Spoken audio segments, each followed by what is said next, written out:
함께 머리 숙여 기도하시겠습니다. 참 좋으신 아버지 하나님, 오늘 살려주시고 불러주셔서 오늘 거룩한 주의 날 아버지 집에 왔습니다.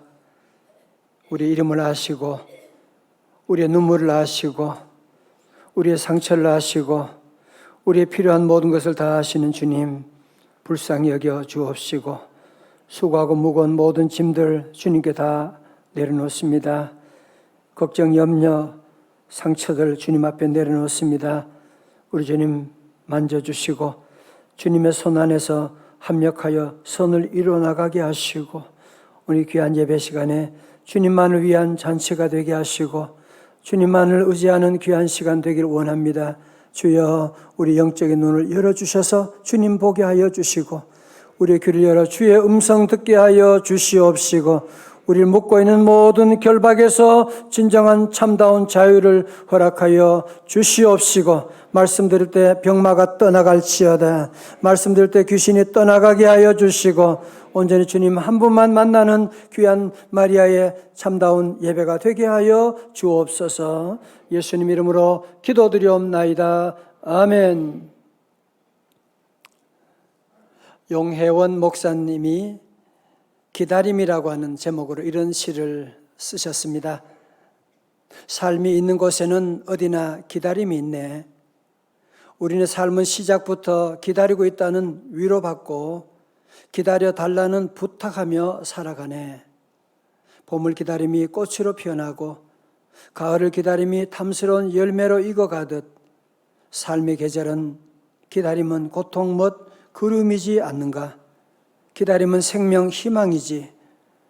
우리의 삶은 기다림의 연속인데 어느 날인가 기다릴 이유가 없을 때 떠나는 것이 아닌가.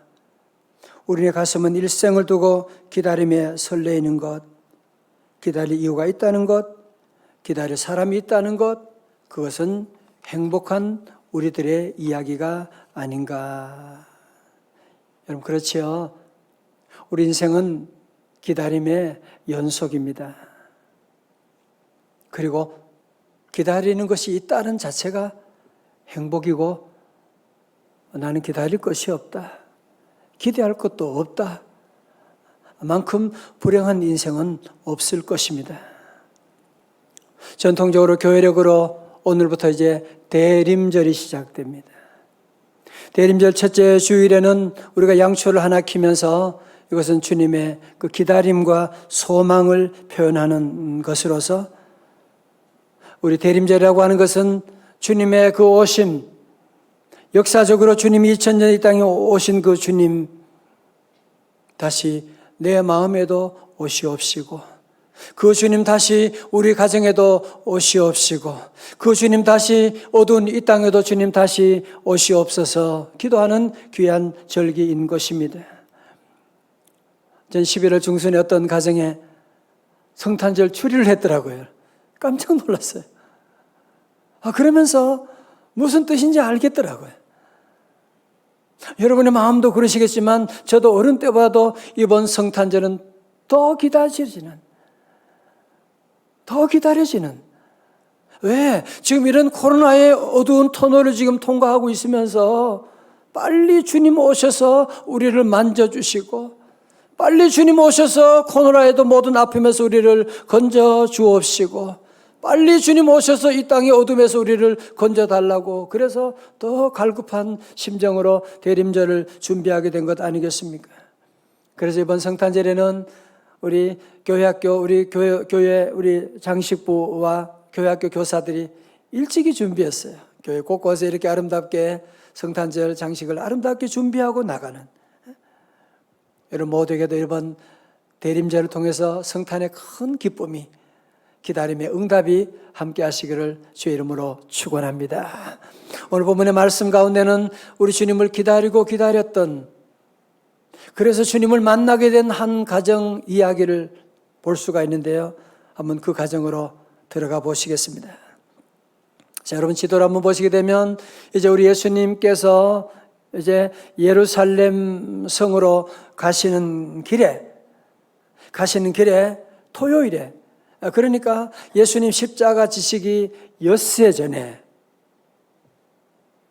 유월절 엿새 전에 예루살렘에서 한 3km 정도 떨어져 있는 베다니에, 이곳에는 마르다와 나사로와 그리고 마리아가 살고 있었는데, 이 집을 우리 주님이 신방을 하시게 된 것입니다. 자, 우리 요한복음 12장 1절의 말씀 우리 한번 크게 같이 읽어볼까요? 우리 가정에 다 함께 읽어요. 시작. 유월절 엿새 전에 예수께서 베다니에 이르시니 이곳은 예수께서 죽은 자 가운데서 살아난 나사로가 있는 곳이라. 아멘. 예. 여러분, 예수님께서 복음서에 보면 자주 베다니에 있는 이 가정을 신방하신 것을 볼 수 있는데, 오늘 여기서는 우리 주님의 마지막 신방이었던 것입니다. 그런데 거기서 어떤 일이 일어나게 되었느냐? 2절의 말씀 중요하니까요. 다시 한번 크게 읽어봅니다. 시작. 거기서 예수를 위하여 잔치할세 마르다는 일을 하고 나사로는 예수와 함께 앉은 자 중에 있더라. 아멘. 여러분 줄 치세요. 너무너무 중요한 구절이에요. 예수를 위하여 잔치할세. 이미 줄 쳤나요? 예수를 위하여 잔치할세. 어려운 퀴즈 내겠어요. 여러분, 예배라고 하는 것이 무엇일까요? 예배라고 하는 것은 뭐냐? 예수를 위하여 잔치하는 것이다. 우리가 그런 얘기 종종 하잖아요. 나 교회 가서 오늘 은혜 받으러 간다. 맞아요. 교회 가서 은혜 받지요. 그러나 내가 교회 가는 것은, 내가 예배 드리는 것은 은혜 받는 것이 목적이 되면 안 돼요. 은혜 받는 것은 예배 드림의 결과이지. 예배는, 찬송은, 섬김은, 봉사는, 모든 것은 다 예수님을 위하여 하는 것이에요. 예수님을 위하여 지금 잔치가 일어나고 있는. 우리 성도들 늘 예배드리면서 오늘 이 구절을 잊으시면 안 돼요. 나는 예배드리기 예수님을 위한 잔치를 하고 있다. 여러분 아시죠? 크리스마스 뜻이 뭐예요? 크리스마스라고 하는 것은 영어로 크라이스트, 그리스도라고 하는 말과 마스는 뭐예요? 미사, 예배한다 그 말이잖아요. 그러니까 크리스마스라고 하는 것은 뭐냐? 그리스도 예배라고 하는 것이거든요. 그래서 이번 우리 또 성탄절을 준비하면서 우리 모두가 다시 한번 예배를 회복하는 정말 크리스마스, 정말 멋진 최고의 성탄절 다 되시기를 주님의 이름으로 축원합니다. 자, 이제 오늘 시간 보면 예수님을 위해서 잔치가 벌어졌는데요. 여러분 상상력을 동원해서 그 집에 지금 어떤 일이 일어나는지 한번 그림을 한번 그려보세요. 지금 여기서 마르다는 여기서도 이제 분주하게 일을 하고 있어요. 지금 음식 준비하고 뭐 여러 가지 분주하게 일을 하고 있고, 또 바로 앞장에서 죽었다가 살아난 나사로가 예수님 지금 앞에 앉아 있는 거예요. 그리고 마리아는 지금 어디서 뭐 하고 있습니까? 자, 3절 한번 보세요. 마리아는 지극히 비싼 향유 곧 순전한 나드 한 근을 가져다가 예수의 발에 붓고 자기 머리털로 그의 발을 닦으니 향유 냄새가 집에 가득하더라.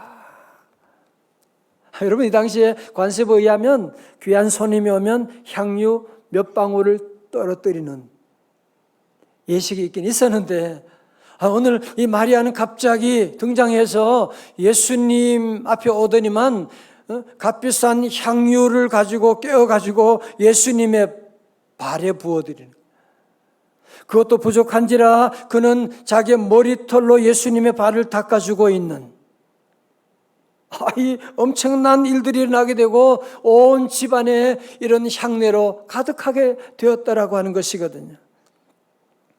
이 당시 사용된 향유는 어떤 것이냐? 지극히 비싼 향유 곧 순전한 나드 한 근이라고 설명하는데요. 학자들에 의하면 나드 향유는 인도산 기름으로 나드 뿌리에서 채취하는 것인데, 그것을 병에 담아가지고 있기 때문에 병마개를 깨뜨려야만 그것을 이제 부을 수가 있게 되는, 그래서 정말 가장 귀한 손님 게스트를 위해서 사용되던 것이었다고 말씀하고 있는데요. 그런 향유를 마리아는 아낌없이 우리 주님께 부어드렸다고 하는, 무슨 말이에요? 자기의 남은 시간, 자기의 남은 물건, 자기의 남은 건강이 아니라 자기의 최고를, 자기의 전부를, 자기의 모든 정성을 예수님께 드렸다. 예수님을 위한 잔치를 했다라고 하는 말씀이거든요. 그리고 머리털로 예수님의 발을 닦았다고 하는 것은, 여러분, 이것은 여인들에게 머리카락이라고 하는 것은 자존심이 있는 것이, 여러분이 머리카락으로 발을 닦아 줘본 적이 있으십니까? 머리를 닦으려면 허리를 숙여야 되고, 뭘 말하는 거예요? 이것은 예수님을 위한, 예수님만 바라보는 예수님을 위한 잔치, 예수님을 위한 예배가 지금 진행되고 있다라고 하는 말씀. 성도 여러분도 날씨가 이렇게 춥고 요즘 코로나 때문에 교회 가지 말라 그런 사람도 많은데도 우리 성도 이렇게 주의 전에 달려와서 예배드리고 온라인으로 예배하는, 이것이 바로 예수님을 위한 잔치인 줄로 믿습니다. 자, 여러분, 오늘 본문에서 예수님의 제자 가룟 유다와 그리고 제자도 아닌 이 마리아를 대조하고 있는데요. 여러분, 가룟 유다는 아직 사랑이 무엇인지, 예배가 무엇인지를 전혀 눈이 뜨지 않은 사람이에요. 그러니까 뭐든지 돈으로만 계산하는 거야. 볼까요? 4절에 제자 중 하나로서 예수를 잡아줄 가룟 유다가 말하되 5절 이 향유를 어찌하여 300데나리온에 팔아 가난한 자들에게 주지 아니하였느냐? 그렇게 말하는, 한 데나리온이라고 하는 것은 장정 하루 품삯이라고 말하지 않습니까? 그러니까 300데나리온이라고 하는 것은 어마어마한 금액이라고 할 수가 있는데, 너는 왜 그것을 팔아서 가난한 자들에게 주지 왜 예수님 발에 붓느냐고 야단을 치고 있는, 성도 여러분, 가룟 유다는 뭐든지 돈으로 계산하는 거야. 여러분이 이 마리아의 사랑, 마리아의 헌신을 어떻게 돈으로 환산할 수가 있겠습니까? 우리 어머니의 그 희생적인 사랑을 어떻게 돈으로 계산할 수가 있단 말입니까? 사랑은 계산할 수 없는 게 사랑입니다. 마리아는 이 순전한 나드 한 근이 얼마가 되는지, 내가 지금 이렇게 바치고 나면 어떤 일이 일어나고 누가 뭐라고 하느냐, 그게 중요하지 않아요. 계산하지 않아요. 오직 예수님 사랑하는 그 마음으로 주님께 나가서 주님을 위한 잔치를 드렸다고 하는 사실입니다. 그럼 저를 한번 보세요. 사실 오늘 본문의 배경을 보시게 되면 보통 사건이 아닙니다. 아까 말씀드렸죠. 예수님이 십자가 달리시기 며칠 전? 엿새 전. 오늘 12장 1절의 말씀 바로 앞장의 11장 57절에 보면 이는 대제사장들과 바리새인들이 누구든지 예수 있는 것을 알거든 신고하여 잡게 하라 명령하였음이라. 예수님에 대한 지명수배가 지금 다 내려져 있어요.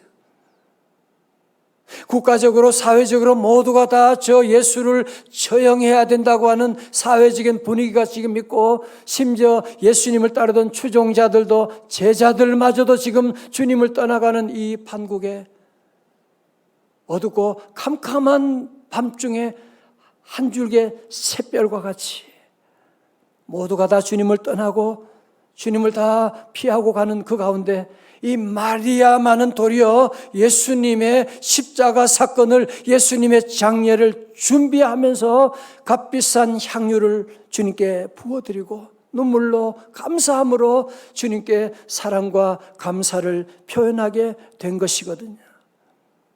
그래서 예수님이 이 사건을 너무너무 기뻐하세요. 이 복음이 전파되는 곳마다 이 사건을 얘기하라고 말씀할 정도로 주님이 기뻐하는 사건이 된 것입니다. 요즘 트로트 많이 부르고 그러더라고요. 오늘 제목은 트로트 제목에서 가지고 왔는데 사랑은 아무나 하나. 노래 불러요? 사랑은 아무나 하나 그 누가 쉽다고 했나. 맞더라고요. 사랑은 아무나 하는 것 아니에요. 사랑은 절대로 쉽지 않아요.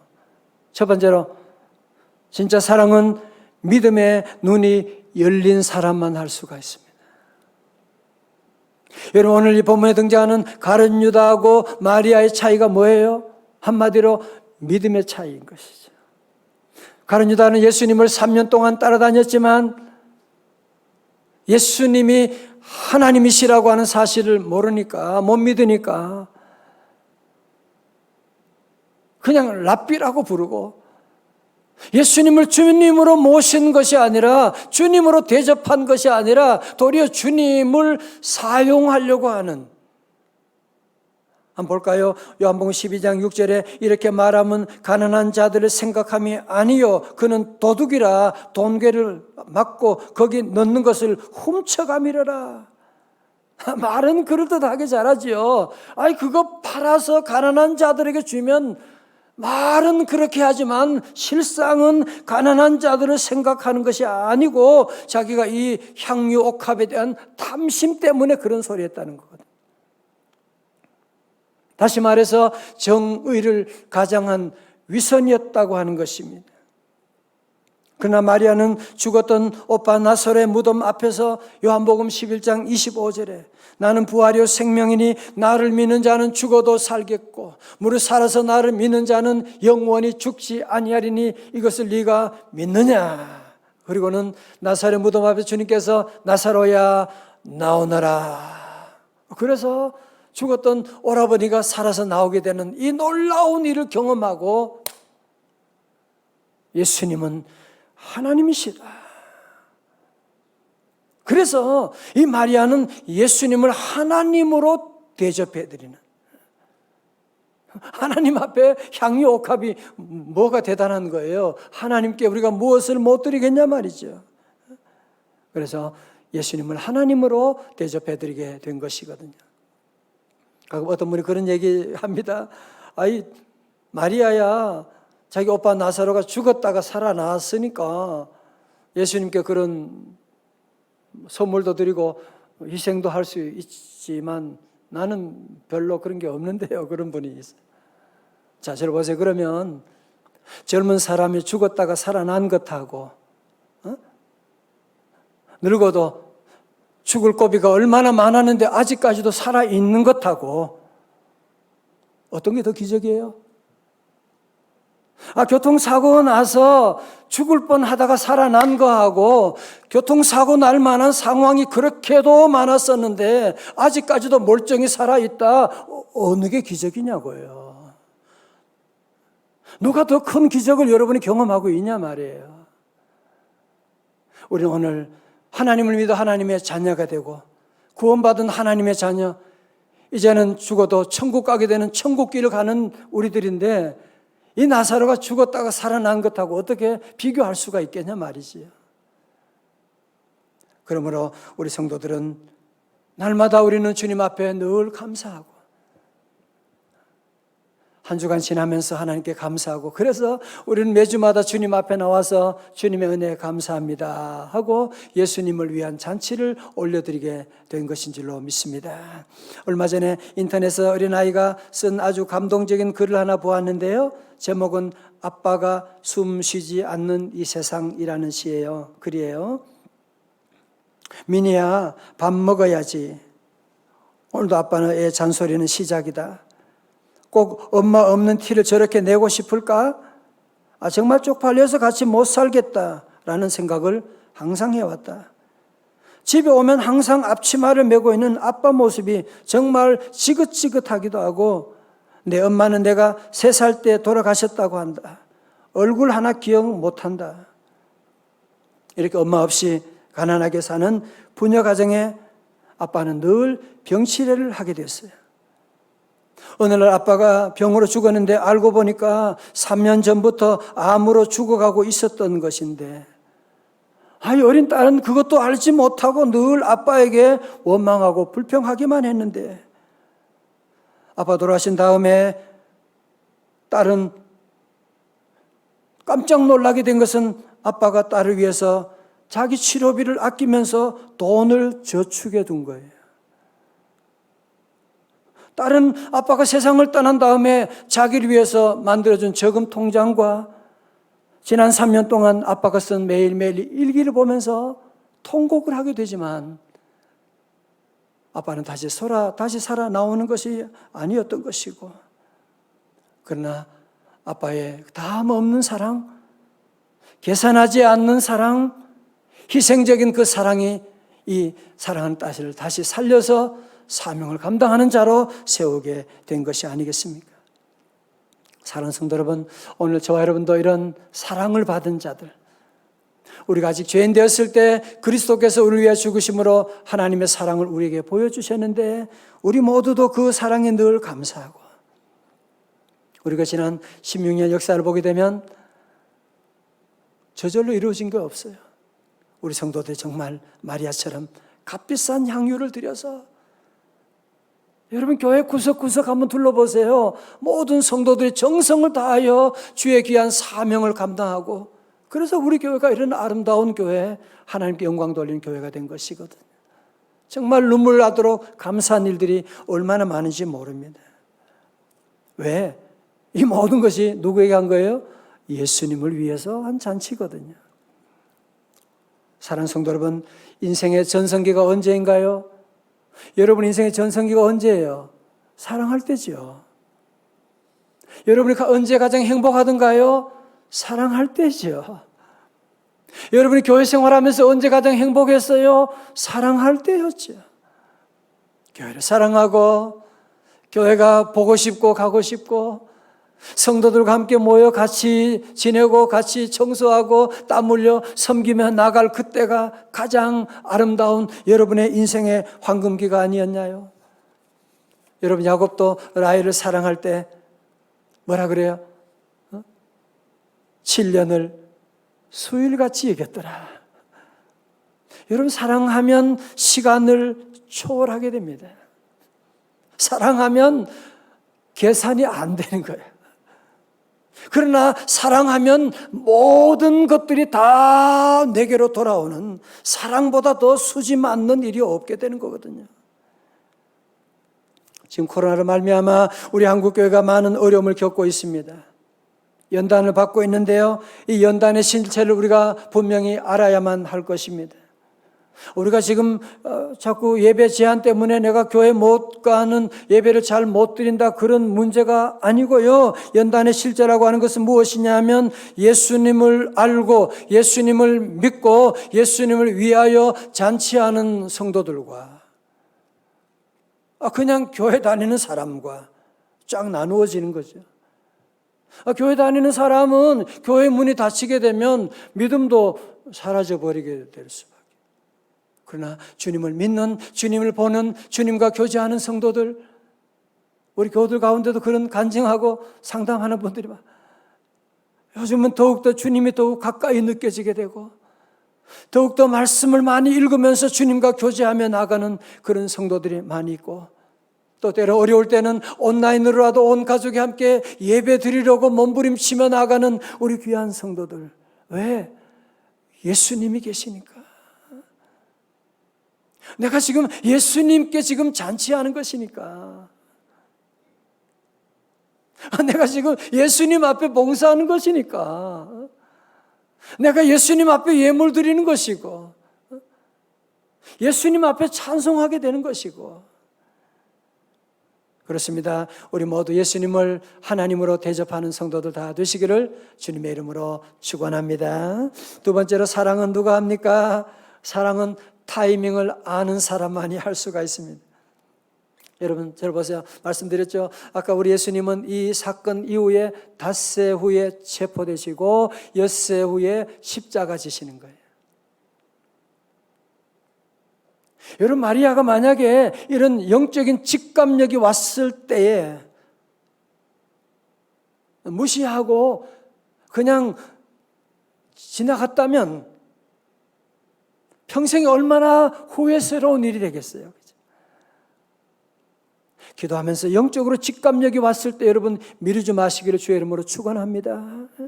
여러분, 저도 인생 60평생 살아오면서 요즘 자주 깨닫는 것, 자주 말씀드리지만 인생의 중요한 것은 타이밍이더라고요.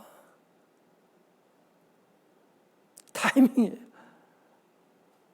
여러분, 모든 일에 사업을 할 때도, 투자할 때도, 사랑할 때도, 우리 신앙생활 할 때도 여러분이 타이밍을 놓치게 되면 항상 기도할 수 있을 것처럼 보이지만 그렇지 않습니다. 새벽기도 나가고 싶으면 그렇지 않아요. 나가고 싶어도 나갈 수 없는 그런 때가 오는 걸 여러분이 아셔야 돼요. 오늘 예수님께서는 이 타이밍을 놓치지 않는 이 마리아를 칭찬하는데요. 실제로 보면 예수께서 이르시되 그를 가만두어 나의 장례할 날을 위하여 그것을 간직하게 하라. 이 주님의 지금 장례할 시간이 지금 다가오는데 어느 누구도 제자들마저도 전혀 감각이 없는데 이 마리아는 영적인 감각을 가지고 주님의 오시는 이 장례식 준비하는 타이밍을 놓치지 않았다고 하는 것을 말씀하고요. 6절에 가난한 자들은 항상 너희와 함께 있거니와 나는 항상 있지 아니하리라 하시니라 말씀하고 있는. 무슨 말이에요? 가난한 자를 돌보지 말라고 하는 것이 아니라 가난한 자를 위해서 일할 수 있는, 도울 수 있는 그런 때를 구분하라는 거예요. 언제라도 할 수 있는 일이 있고 이번이 지나면 할 수 없는 일이 있거든요. 우리 굳이 할 수는 있지만 우리 주님 맡기신 십자가 지고 믿음으로 살아간다고 하는 것은 이것은 때가 지나면 할 수가 없는, 가족 사랑도 마찬가지죠. 때가 지나면, 부모님 돌아가시고 나면 여러분이 아무리 대단한 조홍시가처럼 아무리 맛있는 여러분이 감을 가지고 가도 부모님은 지금 계시지 않게 되는 거예요. 사랑하는 성도 여러분, 하나님이 주신 카이로스 타이밍에 예민하게 반응하시고 진정한 예배자가 다 될 수 있기를 주님 이름으로 축원합니다.